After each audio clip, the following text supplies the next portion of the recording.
I was waiting for that because I saw you sitting behind camera and not smiling. I was like, this guy never doesn't smile. This guy never doesn't smile. But good to see you, my friend. Good to see you, mate. How you doing? You all right? Yeah, going through the motions, mate.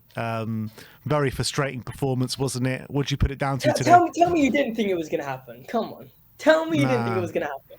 I was trying to delude myself into a win today, but I did have at the back of my mind thinking that, this is Spurs.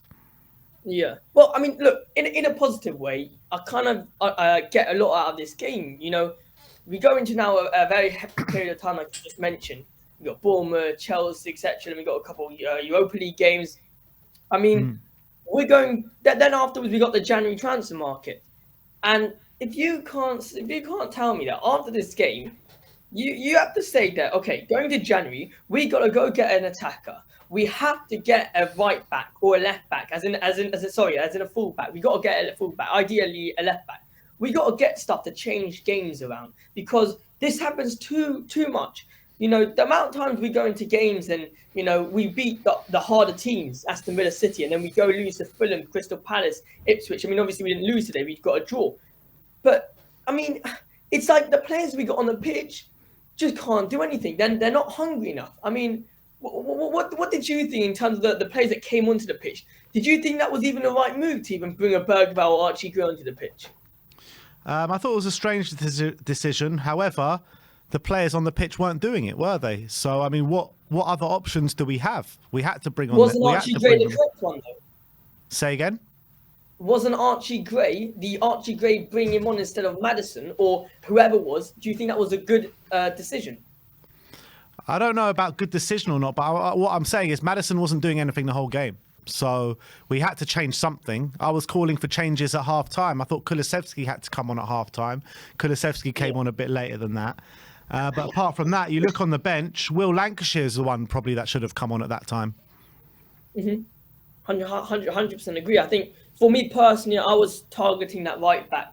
I thought, like Spence, you mentioned earlier, I thought Porro was horrendous. Not necessarily not because he was playing bad, but also because he got that injury. And how many games have we all Tottenham fans been saying we need to give Porro rest? Not just because he's been playing bad, but also because the amount of games he's playing. We also need to give Solanke rest because he will get injured. The good thing is that we gave Kulusevski rest. I'm happy about that. But again, was that really worth it? I think Spence has to be so upset today after not coming on. I think he deserved to come on. And you know what? I'm going to say it. I think Spence could have changed the game around. I really do think that. The amount of pace this boy brings into the game, the offensive part of the game that he provides for Tottenham Hotspur, it was non-existent today for Tottenham Hotspur. They would have provided it for us if we took him on. Yeah, and you know what as well, on the James Maddison sub for Lucas Bergvall. Lucas Bergvall's a kid, right? I really think he's got a big future at Tottenham Hotspur, but I don't think he's totally ready just yet. And they just go down to 10 men, and then they make those subs straight away. Like, why? Yes. I know James Maddison weren't doing it for the whole game, but against 10 men, James Maddison's the only player on that pitch that's got that, that creative edge. I know Kulusevski's there as well, but surely you got to keep Maddison on at that moment of the game. 100%. I personally, what I would have done was I would have played. I know it's I am not balanced at all. I know, but I personally would have played Maddison. I'd even keep Pape Sarr and play Kulusevski in that three midfield. I think that the fact that Kulusevski didn't start today. Obviously, I said I'm happy he got a rest, but the fact that he didn't start Kulusevski today meant that we had so much less physical in that midfield that Maddison could not be the Maddison we saw versus City. The only reason we saw that Man City Maddison was because the lack of physicality in that midfield was enough. That Maddison does not thrive when he needs to be physical in that midfield. So Bissouma obviously doing a dirty work, Pape Sarr getting involved, but then Maddison had to come on. Maddison had to do some dirty work as well. It didn't work. And then when we got down to 10 men, when they were down to 10 men, it was a perfect time for Maddison to all of a sudden step onto the gas because what they were doing, they were going to sit back and then counter-attack us. That was their plan at the end of the day. And Maddison absolutely loves it. He loves that. The low block team and then trying to create stuff. And then if we had Lancashire there, getting on the end of the headers, we could have won the game. Oh, what could have been. What could have So, been? so what I'm hearing from you, Josh, do you think that one's more on Ange than on the players? Yes, but not necessarily because of what has done this match. I think it's a collective of what Ange has been doing for time. The fact that us as fans, and I've never understood this, us as fans can tell that Ange needs to take X off or Y off. We all know that, but Ange doesn't do it. Now, whether or not it's him being stubborn, his stubbornness is taking 3 or 2 points away from us.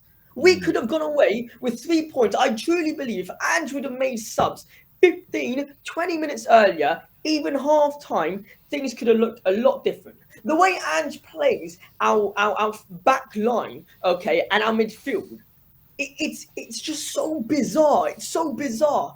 I just don't understand what Ange is doing. I'm Ange in, please. I don't want fans to get this wrong side of me. I'm Ange in because I just don't want to do this whole cycle again. But we need to get the correct players to play Ange football. We need to, and we need to get starting 11 players. I mean, I don't get. I'm just so upset with that draw. I'm really am. I'll be honest with you, lot. I'm so upset. Obviously, me smiling is just how I am, but I'm just upset with the draw. I hear your passion, Josh, and I can hear your frustration coming through the screen and coming through, all your vibes that you're bringing. And honestly, mate, I feel for you and I feel for us, and I really do hope I'm as Ange in as you, and I just really hope that he can find the solution, because what I have seen, right, and what I've criticized him before on, is that he is sometimes slow to make changes. He waits a bit too long. But you've seen in some games where he's made changes and it's been incredible, like against Villa, where he took Sonny off and then we go off and win, and we were still drawing at that stage, and we go on and we win 4-1. So I think we do have to be a little bit patient.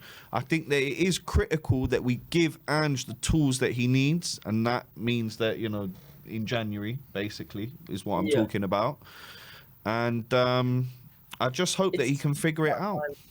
Just hope he can figure it out. It's just time. I feel like with Ange, the harder teams we are just able to beat, because Ange doesn't overcomplicate things. He just thinks he makes it simple, and he plays the Ange way. And you know what? I love it. I love the Ange way. Obviously, I do believe that sometimes it's a bit too attacking, and we need to calm down a bit. But I just love Ange football. I love it. And you know what? At the end of the day, some fans will be pissed off Ange and want him out. Some fans won't be. But at the end of the day, it's everyone's opinion. It's whatever they want. Obviously, I do want to touch on one more thing, by the way. And I feel like us as Spurs fans, we need to get to realise that, in my opinion, Son he's done, mate. He's done. I mean, we gotta get used to it that we need now a new left winger. I'm really not confident with Son anymore. Whether or not he starts up front as a striker on the left, I mean, it takes him bloody 60 minutes to get into the game. Yes, I know he's coming back from injury, but how many times have we said, just put the ball in, and he just doesn't do it. He tries to go the other way. It's simple things, the first touches. I feel like us as Spurs fans, and I don't know who else has said it, might be the first one to say it, but I think it's time to, now start to move on. Try sign someone in the summer, a left winger, to just, replace Sonny. It's about time. Josh, I think we'd need a whole show to discuss this point. No, we don't. We don't need a whole show to discuss this point. Well, it's just a simple... Son is far from done, my friend. Yeah, I don't think Son is far from done. I don't think he's done either. I don't think he's done either. But I do think that Josh has a point when you're looking for someone in the next couple of years to come in and play that role. I completely agree with you, yeah? Somebody along the lines of a Creature, of a Rafael Leao, of a Williams, of that ilk of player, not players below, okay, of the top draw. But I still think Sonny does have it in him. You can see, you're saying about him putting balls in, Josh. I can remember the only time we even looked like scoring that second half is when Sonny actually cut back and put in a nice ball in, and it was just a good bit of defending that stopped Bergwijn. He was playing as striker, Josh. Yeah, he was playing as striker. That's when we different role. He's absolutely useless. He's useless playing as a striker. As a left wing, he's got games here and there that he's good. He's not consistently good for Tottenham. And if he is, he's got moments. He doesn't play a full 90 minutes of a Son that we know. He doesn't. And if next season we got to start him off the left wing, I would much rather him being a rotated role. You know, coming in for important Managing his games. minutes, yeah. You need to manage his Exactly. minutes. Wait a sec, Josh. Wait a sec. Because I get he didn't play that well as striker today, but he was striker. He was our striker our whole season last year. He got 17 goals and 10 assists. I think right now, if we play him as a striker, he's absolutely useless. He can't work with the ball back to goal. I think saying he's useless. I think saying he's useless is definitely over the top, well over the top. And look, he should have scored today, 100%, and he should have scored. Two goals. Definitely. He definitely should have scored. But to say he's finished, I think is a bit of a disgrace, man. Because you're looking at this season as well. I think he's got the most or second most goal contributions in our squad this season, and he's been injured for a lot of it as well. The guy oozes quality. He's mostly off the left wing. That's mostly off the left wing, and he had moments. Though it's not he's played 90 minutes and he's been great. I don't remember the last. When was the last time he's been struggling a lot. He's been struggling a lot this season. Josh, with you know what I think it is? Do you know what I think it is? You've seen Sonny over the last 10 years, and he's been up here. Because he's been injured and as he's aging and he's lost a half yard of pace. He's decreasing. He's definitely lost a half yard of pace, but that quality, that magic that he has in his feet is all still there, Josh. Like he's still, he can still create something from nothing that pretty much, apart from Madders, no one else can do that in our team. He can beat one player, 1-2, whip it into the top corner. So I think 100% he's still got agree with something you in in those terms legs. of that. Yeah. In terms of creating moments, 100%. But can he do it on a consistent basis? That's my question. Because would you rather have someone who can create stuff, can have those magic moments once or twice, okay, than have someone who can keep it consistently, game in, game out, can have some magic moments? That's my question. I would rather have someone consistent. Sonny for me, imagine taking him off the bench and having him fresh, ready to smash one top right-hand corner. Imagine having that. That would be unbelievable. First of all, I think Son can provide on a consistent basis. I think he's still getting back from injury. He's only just now started to be able to play 90 minutes of football. And let's be real, he got injured after the Carabao game. The Man United game was the game he's out, and he's only just now starting to get back to full fitness. I think since he started to play, I think you're seeing a lot sharper from Sonny. He's starting to get goals again. And who in this squad, bar Kulusevski, has been super consistent and been able to provide for us this season?